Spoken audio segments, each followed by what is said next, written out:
Pandian store சீரியலில் அடுத்த ஒரு எபிசோடில் அஞ்சலி இருந்துட்டு சரவணனுக்கு ஃபோன் பண்ணி கோயிலுக்கு வர சொல்கிறாங்க. சரவணனும் பாண்டியன் கிட்ட போயிட்டு நான் டெலிவரி கொடுத்துட்டு வந்துடுறேன்ப்பா அப்படின்ற மாதிரியே சொல்கிறாங்க. பாண்டியன் இருந்துட்டு நீ பண்ணுறது என்னால் தப்புன்னு சொல்ல முடியல, நான் என்ன சொன்னாலையும் உன்னால் கேட்டுக்கவும் முடியல. மயில் மேலே இருக்கிற கோவத்தில் உன் இஷ்டத்துக்கு நீ என்னென்னமோ பண்ணிக்கிட்டு இருக்க. ஆனால் உன்னை சுற்றி இருக்கிறவங்களை நீ ஒரு பொருட்டாக கூட மதிக்கவே மாட்டேங்கிற. அதனால் எனக்கு என்ன சொல்கிறதுனே தெரியல அப்படின்னு சொல்லிட்டு இந்த பக்கம் நம்ம பாண்டியன் வந்து சொல்லிக்கிட்டு இருக்காங்க. நீங்கள் தானேப்பா சொன்னீங்க நான் என்ன பண்ணாலையும் நீங்கள் என் கூட இருப்பீங்கன்னு.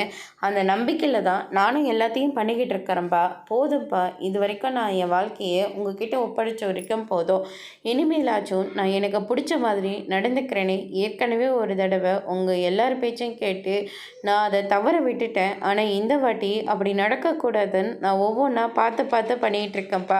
தயவு செஞ்சு என்னோட போக்கில் விட்டுருங்க அப்படின்னு சொல்லிட்டு சரவணன் வந்து சொல்லிக்கிட்டு இருக்காங்க. இதுக்கு மேலே என்னால் எதுவும் சொல்ல முடியாது அப்படின்னு சொல்லிட்டு பாண்டியன் ஒரு பக்கம் சொல்லிடுறாரு. அதுக்கடுத்ததாக சரவணன் இருந்துட்டு கோயிலுக்கு போகிறாங்க.